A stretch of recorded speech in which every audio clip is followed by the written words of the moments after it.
Hello बच्चों। आज हम लोग मराठी सुलभ भारती इयत्ता 7वीं का लेसन नंबर 10 पंडिता रमाबाई इसके क्वेश्चन आन्सर स्टडी करेंगे। प्रश्न 1, खालील प्रश्नांची थोडक्यात उत्तरे लिहा। Answer in short. A, Pandita रमाबाईंनी Hunter कमिशनकडे कोणती शिफारस केली? पंडिता रमाबाई ने हंटर कमिशन को कौन से रिकमेंडेशंस किए? उत्तर, स्त्रियांनी शिकले पाहिजे व शिकवलेही पाहिजे। औरतों को सीखना भी चाहिए और सिखाना भी चाहिए। यासाठी त्यांनी मातृभाषेचे अचूक ज्ञान मिळवले पाहिजे। इसके लिए उनको अपने मदर टंग के एकदम अच्छा ज्ञान, अच्छा नॉलेज लेना चाहिए। चांगली शिक्षिका घडण्यासाठी व स्त्रियांना उत्तेजन म्हणून एक अच्छी टीचर बनाने के लिए और लेडीज़ लोग को प्रोत्साहन देने के लिए शिष्यवृत्तियाँ दिल्या पाहिजेत। लेडीज़ लोग को शिष्यवृत्तियाँ यानी उनको स्कॉलरशिप्स देना चाहिए, स्टाइपेंड देना चाहिए, कुछ उनको पैसा देना चाहिए। अशी शिफारस पंडिता रमाबाईंनी हंटर कमिशनकडे केली। तो ऐसी सिफारिश, ऐसा रिकमेंडेशन पंडिता रमाबाई ने हंटर कमिशन के पास किया। त्यांना स्त्री जातीविषयी अपार प्रेम होते हे त्यांच्या कोणत्या उद्गारांवरून समजते? उनको स्त्री जाति से बहुत ज़्यादा प्रेम था, प्यार था। ये उनके कौन से भाषण से, कौन सी बातों से हमको मालूम पड़ता है? उत्तर, मला सर्व भारतीय स्त्रिया समान आहेत। मेरे नज़दीक सभी भारतीय नारियां समान हैं। जेपर्यंत माझ्या शरीरात रक्ताचा एक थेंब आहे तोपर्यंत आपल्या स्त्री जातीचे कल्याण व सुधारण करण्याच्या कामापासून मी मागे हटणार नहीं। जब तक मेरे शरीर में खून की एक बूंद भी है उस वक्त तक मैं स्त्री जाति के कल्याण यानी उनके वेलफेयर और उनके सुधारना यानी उनके इम्प्रूवमेंट के लिए जो मैंने काम कर रही हूँ इससे मैं पीछे नहीं हटूंगी। स्त्री जातीची सुधारणा करण्याचे व्रत मी घेतले आहे। स्त्री जाति का सुधारण करना, उनका इम्प्रूवमेंट करना, इसकी मैंने ओथ ली है, कसम ली है। या पंडिता रमाबाईंच्या उद्गारांवरून त्यांना स्त्री जातीविषयी अपार प्रेम होते हे समझते।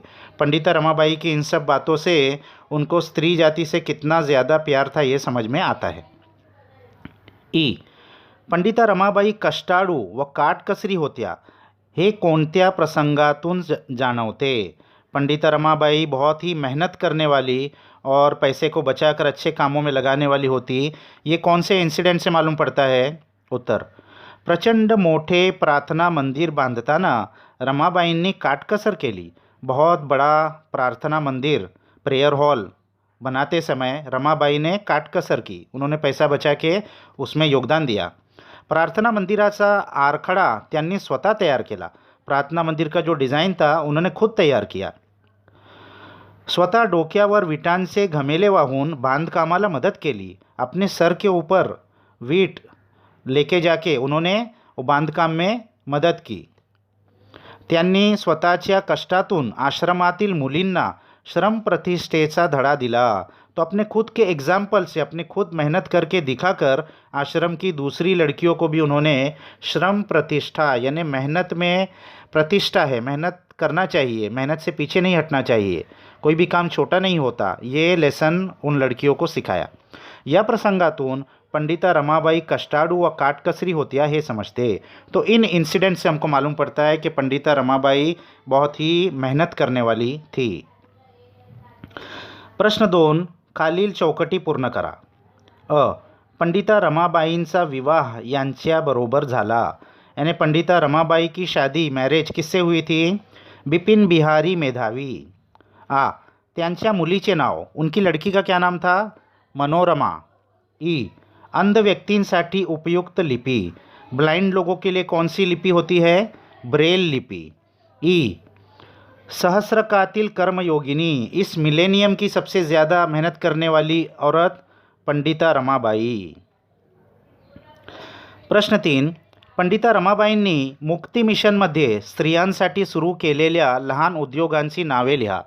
तो पंडिता रमाबाई ने जो इंस्टीट्यूट खोली थी मुक्ति मिशन, उसमें उन्होंने लेडीज़ लोग के लिए छोटे छोटे क्या इंडस्ट्रीज़, छोटे छोटे क्या उद्योग यानी जो घर में होते हैं ऐसा हाउस होल्ड उद्योग, क्या क्या उन्होंने लोगों को, लेडीज़ लोग को सिखाया, उसके नाम लिखो। उत्तर, पंडिता रमाबाईंनी मुक्ती मिशनमध्ये स्त्रियांसाठी सुरू केलेले लहान उद्योग. तो ये उद्योग थे. एक, केळीच्या सोपट्यापासून टोपल्या बनवणे, यानी केले की पत्तियों से बास्केट बनाना. दूसरा, वाघाच्या दोऱ्या वडणे, यानी डोरी को एक दूसरे में लपेट के जूट का डोरी बनाना.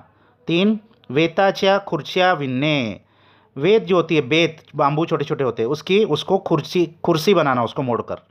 चार, लेस स्वेटर मोजे विनने, लेस स्वेटर और मोजे विनने यानी बुनना. पाँच, गाई बैलांचे खिल्लार पोसणे, गाई और बैलों को पालना. सहा, शेळ्या मेंढ्यांची चरणी करणे, यानी बकरी और शीप इनकी ग्रेजिंग करना, चरनी करना, इनको पालना. सात, म्हशीच्या गोठा बांधून दूध दुभते साठवणे, म्हशी यानी बफेलो का तबेला बांधकर उसमें से दूध दही सब बनाना. आठ, कुक्कुट पालन करणे, यानी पोल्ट्री फार्म, मुर्गियों का पोल्ट्री फार्म खोलना. नौ, सांडपानी व मैल्यापासून खत निर्माण करणे, सांडपानी यानी सीवेज वाटर और गंदगी से खत मैन्योर तैयार करना, जो गार्डनिंग में यूज़ होता है. 10, भांड्यावर नाव घालणे, कलही करणे, बर्तनों पर नाम लिखना और बर्तनों पर वो कोटिंग करना. 11, हाथ मागावर कापड़ सतरंजियाँ विनने, यानी हैंडलूम के ऊपर कपड़े और जो बिछाने की चादर होती है वो बुनना. 12, घाण्यावर तेल काढ़ने, यानी जो गिरनी होती है उसमें बैल गोल गोल घूमते हैं, उसमें से तेल बनाना. 13, छापखान्यातील टाइप जुड़वणे सोडणे, छापखाना यानी जो प्रिंटिंग प्रेस होता है, तो पुराने ज़माने का जो प्रेस होता था उसमें सब वो अक्षर जोड़ने पड़ते थे, तो उसको कैसा जोड़ना और कैसा उसको सोड़ना ये. और चित्रे छापने, और उसमें पिक्चर्स कैसा प्रिंट करता है वो. और कागज़ मोड़ून पुस्तक बांधने, और कागज़ को बेंड करके पुस्तक बनाना यानी बुक बाइंडिंग. 14, दवाखाना चालवणे, हॉस्पिटल कैसा चलाना है, डिस्पेंसरी कैसा चलाना है. और 15, धोबी काम करने यानी कपड़े धोने का काम कैसा करना है. इतने सारे काम उन्होंने लेडीज़ को सिखाए. प्रश्न 4, पंडिता रमाबाईंसाठी पाठात आलेली विशेषणे शोधा व लिहा. पंडिता रमाबाई के लिए इस लेसन में क्या क्या एडजेक्टिव्स आए हैं वो ढूंढना है और लिखना है. उत्तर, पंडिता रमाबाईंसाठी पाठात आलेली विशेषणे. 1, पंडिता. 2, कर्मयोगिनी. 3, सतशील. 4, साध्वी. 5, सूर्यकन्या. ये सारे विशेषण एडजेक्टिव्स उनके लिए आए हैं. अभी ये नेक्स्ट है खेडू या शब्दांशी. इसमें ग्रामर होते हैं ज़्यादा. खालील शब्दांत लपलेले शब्द शोधा. उदाहरण, गारवा में गार, रवा, वार, गावा, वागा, यानी जो वर्ड है इसके अंदर से ही छोटे छोटे और वर्ड्स ढूंढ के निकालना है. जैसे ये एग्जाम्पल दिया है इन्होंने. तो एक है आराखड़ा. तो आराखड़ा में से क्या क्या छोटे वर्ड बन सकते हैं? राख, राडा, खरा, खड़ा, खराड़ा. और दूसरा है सुधारक. सुधारक में से क्या क्या छोटे वर्ड्स बन सकते हैं? सुधा, सुर, धार, धाक, कर, ये बन सकते हैं. असे 3 अक्षरी शब्द शोधा ज्यांच्या मधले अक्षर रन आहे त्याची यादी करा. ऐसे 3 अक्षरी शब्द यानी सिर्फ 3 उसमें अल्फ़ाबेट्स होना चाहिए, ऐसे वर्ड्स ढूंढना है और बीच का अल्फ़ाबेट रन होना चाहिए. जैसे एग्जाम्पल, करंजी, चौरंग, कारंजे, ये सब के बीच में र और उसके ऊपर एक डॉट, रन, ये आ रहा है. तो उत्तर, तरंग, सारंग, निरंग, कुरंग, बेरंग, वारंग, नारंगी, फिरंगी, श्रीरंग, ये वर्ड्स है.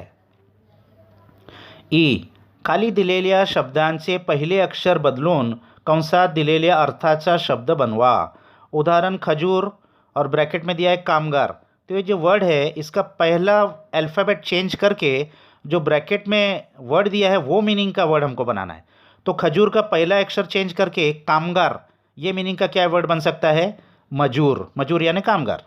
तो इसी तरीके से हमको आगे बनाना है. एक पुस्तक. अब पुस्तक का पहला वर्ड चेंज करके डोके यानी सर मीनिंग होना चाहिए, ऐसा वर्ड बनाना है. तो क्या होगा वो? मस्तक.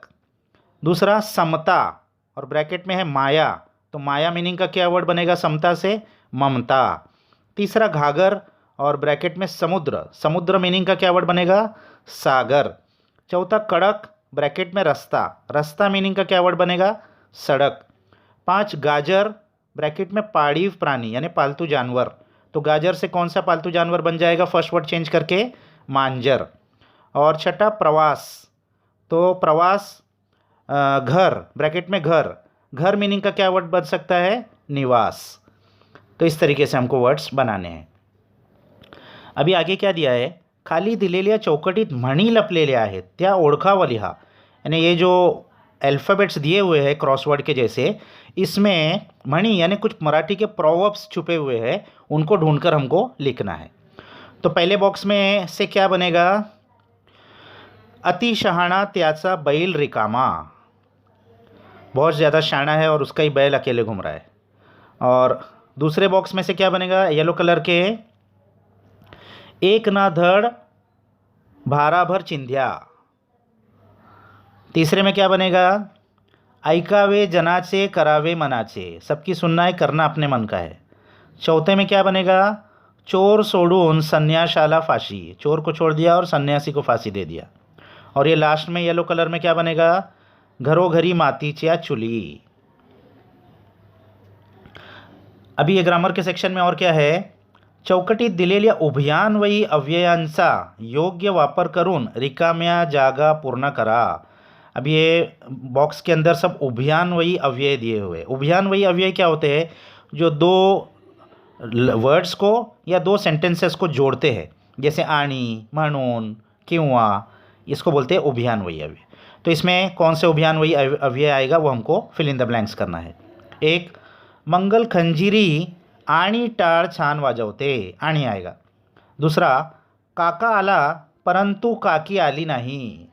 तो काका तो आए लेकिन काकी नहीं आई, तो परंतु ये दो सेंटेंस को जोड़ रहा है। तीन, कुंदाचा पाय मुरगडला म्हणून ती शाळेत येऊ शकली नाही। चार, मला बूट किंवा चप्पल खरेदी करायची आहे। पाच, धो धो पाऊस पडत होता तरी मुले पटांगणावर खेळत होती। सहा, तुझी तयारी असो वा नसो तुला गावी जावेच लागेल। अब ये दो अक्षर को जोड़ रहा है, असो वा नसो। इससे पहले वाला दो सेंटेंस को जोड़ रहा था, धो धो पाऊस पडत होता तरी मुले पटांगणावर खेळत होती। ये दो सेंटेंस को जोड़ रहा था। तो ऐसे वर्ड्स होते हैं उभयान्वयी अव्यय। अभी लास्ट में खालील वाक्यात कंसातील योग्य केवल प्रयोगी अव्यय घाला। अभी केवल प्रयोगी अव्यय क्या होते हैं? एक्सक्लेमेटरी वर्ड्स, यानी जिसके आगे एक्सक्लेमेशन मार्क्स लगता है, बहुत ही ज़्यादा फीलिंग्स के वाले वर्ड, जैसे अरे रे, अब। तो इस तरीके के वर्ड्स को कहते हैं केवल प्रयोगी अव्यय। तो अब इसमें फिल इन द ब्लैंक्स करना है हमको। ऑप्शन, चार ऑप्शन में से अरे रे काय दशा झाली त्याची, तो यहाँ आएगा अरे रे। चुप, एक अक्षर ही बोलू नकोस, तो यहाँ आएगा चुप। शी, मला गबाळेपणा अजिबात आवडत नाही। और चौथा, अब, केवढा मोठा अजगर। तो ये उभयान्वयी अव्यय ऐसे हमको डाल देना है। तो ये क्वेश्चन आंसर्स यहाँ ख़त्म हो गए बच्चों। इसको अच्छे से अपने बुक्स में लिख लो। नेक्स्ट वीडियो तक बाय बाय।